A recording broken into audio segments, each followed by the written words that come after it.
Good evening and welcome back. मैं राजेंद्र आप सभी का वेलकम करता हूं हमारी इडियम एंड फ्रेजेस की क्लास में, जहां हम लगभग पिछले 25 इयर्स की इडियम्स एंड फ्रेजेस देखने लग रहे हैं।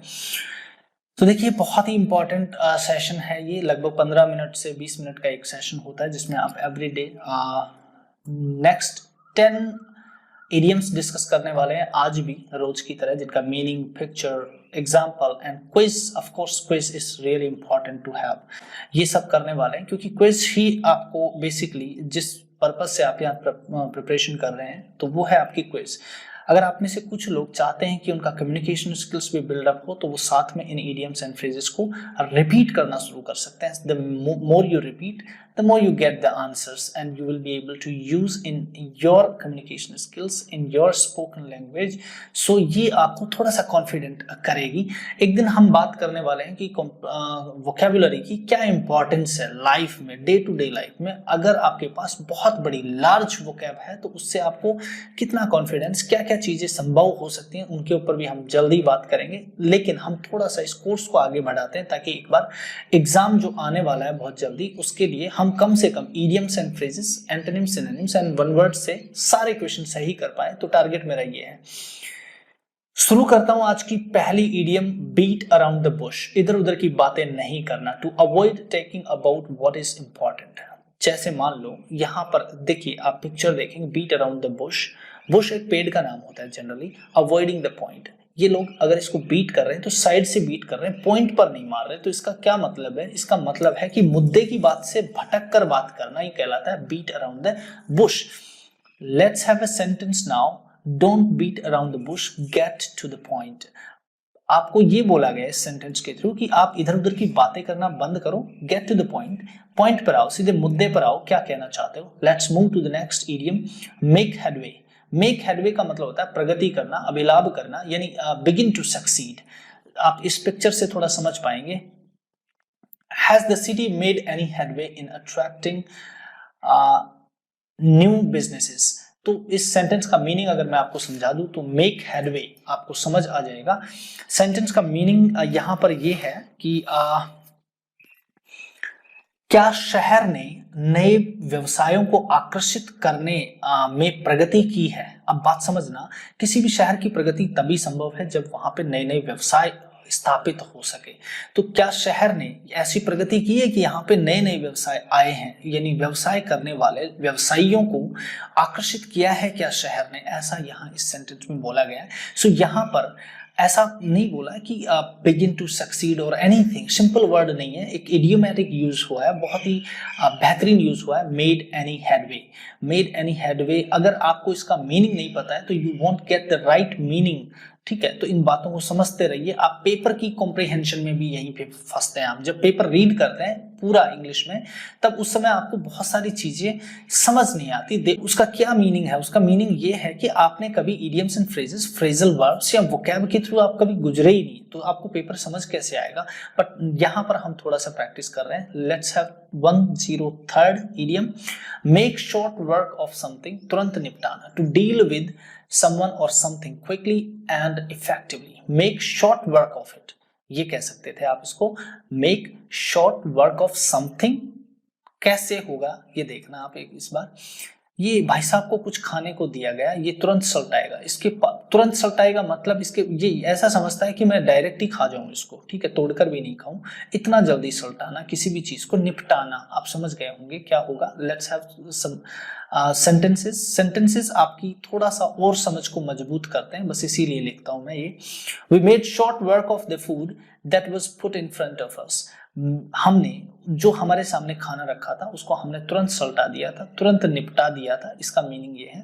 अदर सेंटेंस और मैंने लिखा है यहाँ पे, the team made short work of their biggest rival last night. क्योंकि टीम ने बोला है कि टीम ने गई रात, लास्ट नाइट मतलब गई रात, पिछली रात, अपने बिगेस्ट राइवल का मतलब होता है सबसे बड़े प्रतिद्वंदी को तुरंत निपटा दिया। Made short work of their biggest rival, तुरंत निपटा दिया। मतलब ये समझो कि अगर भारत पाक का मैच है तो भारत ने पाकिस्तान को 50 ओवर के मैच खेलना था, लेकिन उनको 5-6 ओवर में सबको ऑल आउट करके और निपटा दिया। तो ये इसका सेंस ये हुआ।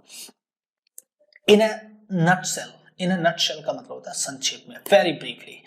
Giving only the main points. Sentence समझिए, एक सेंटेंस के थ्रू देखते हैं। What went wrong in a nutshell everything. वो ये कह रहा है कि क्या गलत हुआ, नटशेल में बताइए, मतलब ब्रीफ पॉइंट पॉइंट बता दो। अगर मैं ये कहता हूं कि आपको भारत का इतिहास बताना है, तो मैं भारत के इतिहास की पूरी डिटेल तो मैं पढ़ने लगूं तो बहुत दिन लग जाएंगे। बट अगर मैं मोटे मोटे पॉइंट अगर ये कह दूं कि आप एंशिएंट पढ़ेंगे, फिर मेडिवल पढ़ेंगे, फिर मॉडर्न हिस्ट्री पढ़ेंगे, तो ऐसे मोटे मोटे अगर मैं पॉइंटों में अगर उनकी बात करने लगूं तो वो कहलाता है इन ए नटशेल। तो किसी भी सब्जेक्ट को इन ए नटशेल हम समराइज करते हैं लास्ट में जब रिविजन का टाइम होता है। तो यही बात यहाँ पर है कि इन ए नटशेल मतलब संक्षेप में। बी एन ओपन बुक, खुली किताब। If someone is an open book, it is easy to know what they are thinking and feeling। देखिए, मैं अगर ये कहता हूँ कि मैं एक ओपन बुक हूँ, मैं तो एक खुली किताब की तरह हूँ, मतलब मेरे अंदर कुछ भी नहीं है। जो मैं सोचता हूँ, जो मैं फील करता हूँ, वो कोई भी आदमी पढ़ सकता है, यानी कोई भी आदमी जान सकता है। कुछ भी ऐसा सीक्रेट नहीं है, उसको कहते हैं be an open book. Let's have a sentence, the stage can never be an open book. कोई भी मंच कभी भी खुली किताब नहीं हो सकता, इसका मीनिंग ये है। 106 देखते हैं। Cross bridges when comes to them. बहुत ही फैंटास्टिक इडियम है, स्टार्ट यूजिंग दिस। जब होगा तब देखेंगे, ऐसा कई बार आपने सुना होगा, जब होगा तब देख लेंगे। अभी एग्जाम आने वाले हैं, पढ़ क्यों नहीं रहे हो, आप कहोगे जब होगा तब देखा जाएगा। तो उस समय आप ये हिंदी में बोलने की बजाय start using this particular phrase, ये आपको याद रहेगी। Cross bridges when comes to them, cross bridges when comes to them, cross bridges when comes to them. इस तरीके से आप रिपीट करना सीखिए इनको। Deal with the situation when and not before it occurs. ऐसी सिचुएशन से डील करना जो पहले नहीं, जब वो आए तभी डील कर लेंगे, उससे पहले कोई तैयारी नहीं। एक सेंटेंस में यूज देखते हैं। If we can't sell the house well, will cross the bridge when we come to it. घर अगर अभी नहीं बेच पा रहे हैं तो will cross that bridge when we come to it, मतलब बाद में देखेंगे जब बिकने पे आएगा। इसका मीनिंग ये होगा सेंटेंस का। Get a taste of your own medicine, जैसे को तैसा। To treat someone as badly as they have treated you, जैसा लोगों ने आपको ट्रीट किया वैसा ही आपने लोगों को ट्रीट किया। ठीक है, ये थोड़ा सा अनप्लेजेंट वे में बोला जाता है। Get a taste of your own medicine, मतलब जैसे मान लो आपने गड्ढा खोदा किसी और के लिए और उसमें आप ही गिर गए, तो ये वो वाली बात हो गई कि जैसा आप करोगे वैसा ही आपको मिलेगा। तो एक सेंटेंस देखते हैं। पिक्चर में आप समझ पाए होंगे, अगर एक ना हाथ उठाया तो दूसरे ने भी सल्टा दिया, मतलब तुरंत जैसा को तैसा। ठीक है, get a taste of your own medicine. यहाँ पे मेडिसिन देखकर कोई डॉक्टर वॉक्टर से कोई लिंकअप मत करना, समझना इस बात का। Don't be rude to others, you won't like it when you get a taste of your own medicine. आपको रूड नहीं होना है किसी के ऊपर, क्योंकि अगर आप रूड होंगे तो फिर आपको भी पसंद नहीं आएगा जब लोग आपके ऊपर रूड होंगे। And you will taste of your own medicine, ये वाली इडियम जो है आपके लिए फिट हो जाएगी। चलिए नेक्स्ट देखते हैं 108। बी द डेविल्स एडवोकेट, दोषदर्शी। Someone who pretends in an argument और discussion to be against an idea और plan that a lot of people support in order to make people discuss and consider it in more detail. इसका मतलब क्या है, मैं आपको समझाता हूँ।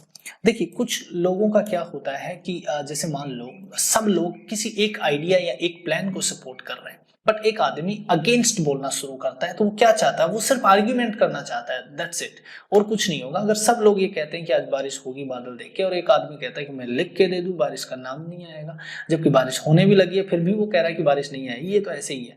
तो जब सब लोग कुछ बात कह रहे हैं, वो एक आदमी उनके अगेंस्ट बोलने लग रहा है, तो मतलब क्या है कि वो सिर्फ आर्ग्यूमेंट चाहता है, सिर्फ वो बोल रहा है बात करने के लिए, उसको कोई मतलब नहीं है क्या होने वाला है। Let's have a sentence, sentence से आपको समझ में आएगा। Often the interviewer will need to play devil's advocate in order to get a discussion going। मतलब जो इंटरव्यूअर होता है वो हमेशा क्या करता है, वो डेविल्स एडवोकेट बनता है। क्यों? क्योंकि वो हमेशा ये चाहता है कि डिस्कशन जितना ज्यादा होगा उतना ही ज्यादा अंदर की बातें निकल के आएंगी जो कैंडिडेट होगा उससे।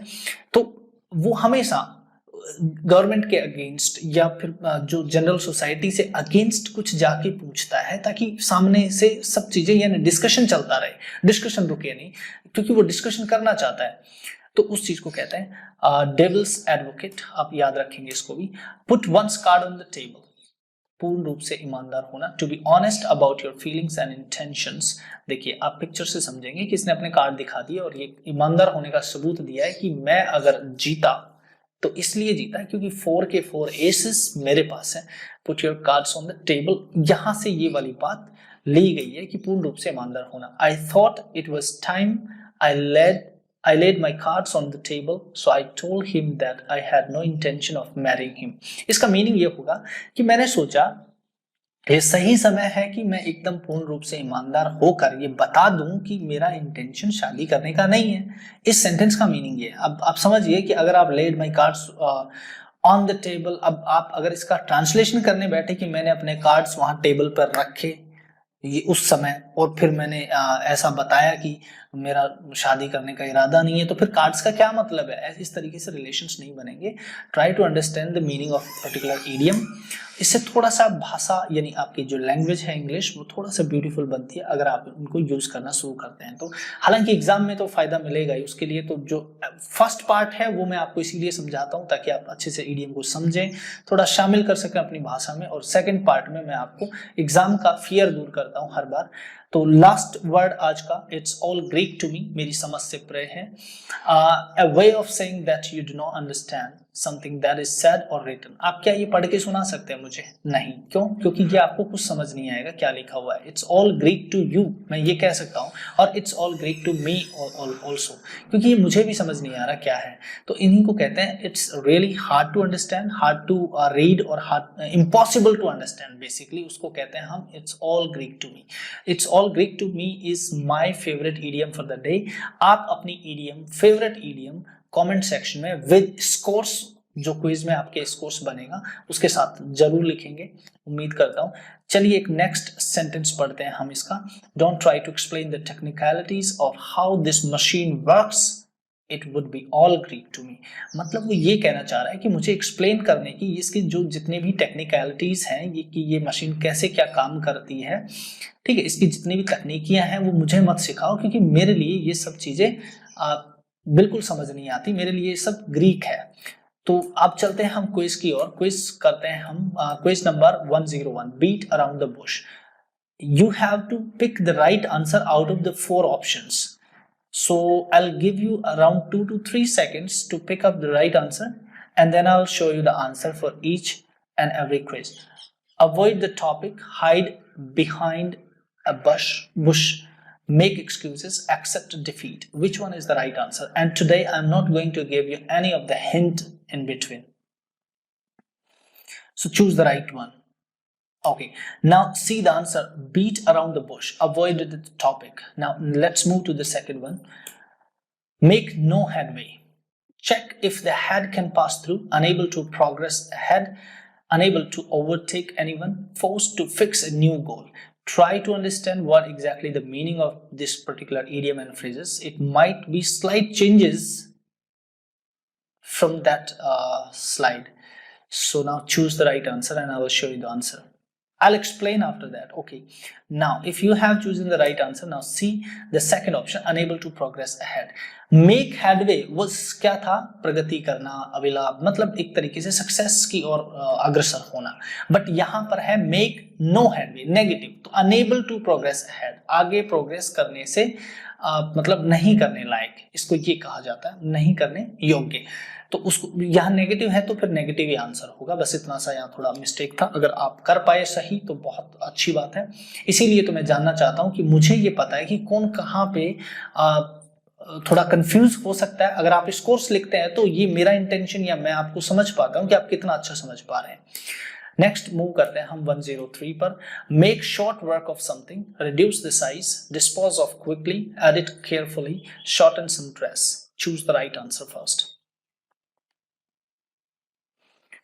Okay, the right answer is dispose of quickly. देखिए अब इसमें भी आपको अगर राइट आंसर चूज करने में थोड़ा सा भी प्रॉब्लम हो रहा है तो मैं आपको समझा दूं प्रॉब्लम क्यों हो रहा है। क्योंकि आपको हो सकता है या तो रिड्यूस का मीनिंग नहीं समझ आ रहा होगा, ठीक है, रिड्यूस का मीनिंग अगर आपको नहीं समझ आ रहा तो वो एक पंगा हो सकता है यहाँ पे। अगर मैं ये कहना चाहूँ कि आपने अगर जैसे मान लो रिड्यूस का मतलब होता है साइज कम करना, रिड्यूस द साइज का मतलब साइज को कम करना, रिड्यूस का मतलब हमेशा होता है घटाना। ठीक है। और घटाना ये हो गया, डिस्पोज का मतलब निस्ते नाबूद करना यानी खत्म कर देना, बहुत ही निपटा देना, ये मान लो आप एकदम डिस्पोज ऑफ क्विकली, तुरंत निपटा देना, तो यही आंसर हो जाएगा इसका। और इसके बाद in a nutshell, add nuts into something, put everything in a shell, packed very tightly, express very briefly. Choose the right answer. Okay, so the right answer is in a nutshell, express very briefly. बहुत ही brief में समझाना, points सारे बता देना. Next देखते हैं, be an open book, one about whom it is easy to know everything, one who advises others to be frank and secretive, one who is fond of reading even when traveling, one who has written an examination without preparation.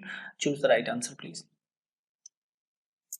Okay, I'll show you the answer. Open book बहुत ही simple है. Option is one about whom it is easy to know everything. Now 106, cross the bridge, deal with something only when necessary, not even think about the problem, not deal with the problem at all, let someone else deal with the problem. Choose the right answer is the first one, because ये आपका बहुत ही simple था इसलिए मैंने थोड़ा सा ये जल्दी स्विच प्रेस हो गया। चलिए, cross the bridge, deal with something only when necessary, ये वो वाली है इडियम, अगर आपको याद आए तो, कि जब होगा तब देखेंगे। Cross the bridge when it comes to it, ठीक है।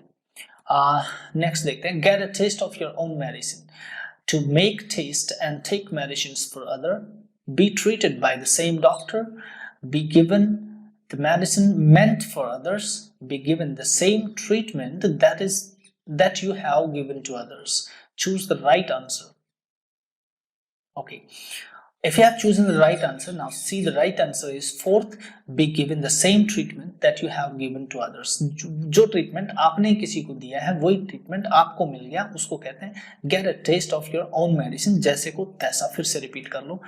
Next 108, be the devil's advocate, to present a counter argument just for the sake of it, to present an argument in favor of well-known evil men, to represent the devil as an advocate in witch trials, to represent an accused in a murder trial. Okay, before we move ahead, I just would like to tell you one thing which is really important here. Check this word. How would you pronounce it? How would you pronounce it? Now these words are made by present. This is the spelling, right? So अगर यहाँ पर ये to present मतलब ये to के साथ अगर ये वाला वर्ड है यहाँ पर, तो ये है एज एन वर्ब की तरह यूज हुआ। और ये सेम वर्ड अगर मैं लिखूं यहाँ से, तो यहाँ पर अगर ये नाउन है तो इसका प्रोनाउंसिएशन अलग हो जाता है, और अगर ये वर्ब है तो इसका प्रोनाउंसिएशन अलग हो जाता है। ठीक है, अगर ये वर्ब है या अगर ये देखिए नाउन हो या फिर एडजेक्टिव और नाउन का सेम प्रोनाउंसिएशन होगा और वर्ब का अलग से प्रोनाउंसिएशन होगा। तो मैं आपको बता दूं, यहां पर ये वर्ब यूज हुआ है इसलिए मैं इसको कहता हूं प्रेजेंट। सेकंड पार्ट पर स्ट्रेस है, प्रेजेंट। अगर मैं इसको नाउन पढ़ूं तो it has to be present tense. This is the present for you, birthday present and present, feel the difference, present and present. So present is a noun and present is a verb. तो यहां पर जो आगे third and fourth में है वो है represent. Okay, represent an accused in a murder trial मतलब क्या होता है कि मर्डर आप जानते होंगे क्या होता है। ट्रायल का मतलब होता है एक तरीके से परीक्षण। ठीक है, तो चलिए हम राइट ऑप्शन आपने चूज कर लिया होगा, be the devil's advocate, to present a counter argument just for sake of it. ये एक आपने काउंटर आर्ग्यूमेंट किया है सिर्फ बात करने के लिए, तो यही इसका आंसर होगा।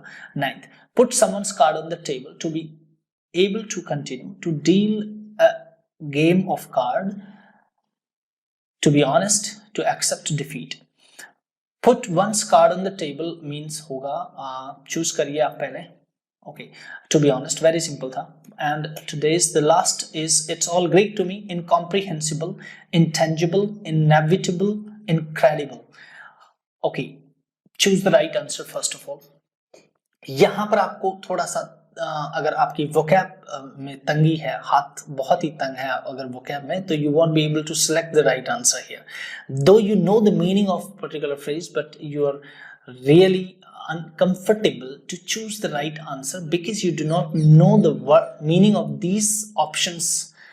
So how would you overcome with these problems? Okay, day by day हम लोग सीखते जाएंगे. मैं जब भी कोई नया वर्ड आएगा I'll try to explain with the correct pronunciation, right? So पहला है incomprehensible. बोलकर देखिए, incomprehensible का मीनिंग होता है कि समझना बड़ा मुश्किल हो. It's really hard to understand. और यही इसका आंसर होगा. चेक कर लीजिए आप. इनकॉम्प्रीहेंसिबल मतलब आप देखेंगे कि कॉम्प्रीहेंड नहीं कर पाया, समझ नहीं पाया मैं, ये बात समझना. इंटेंजिबल, इम्पॉसिबल टू टच, मतलब मैं टच नहीं कर सकता किसी चीज को, that is called intangible. Inevitable means होता है something which is going to occur, मतलब वो होगा, ठीक है. उसको अपरिहार्य, हिंदी में अगर एक शब्द याद आया मुझे, अपरिहार्य, मतलब ये आप रोक नहीं सकते, ये होना ही है, ठीक है, ये होना ही है, अपरिहार्य. इनएविटेबल बोलते हैं इसको, इनएविटेबल. और एक है इनक्रेडिबल. इनक्रेडिबल का मतलब होता है हार्ड टू बिलीव, किसी चीज पर बिलीव करना, विश्वास करना बहुत ही मुश्किल हो. It's incredible. Sometimes we use incredible story, incredible winning, मतलब मैं विश्वास नहीं कर सकता कि ये मैच हम जीत सकते थे. इनक्रेडिबल सक्सेस, ठीक है. तो इन चीजों को हम कहते हैं incredible. But now here the answer was first incomprehensible. Incomprehensible was the correct answer for the last idiom. It's all Greek to me. Now कल हम मिलेंगे. कल तक के लिए tata bye bye. Thank you so much. Please अगर नए हैं तो सब्सक्राइब जरूर कर दें एंड अपने सभी दोस्तों को वीडियो को शेयर कर दें जितना हो सकता है. Thank you. Bye bye.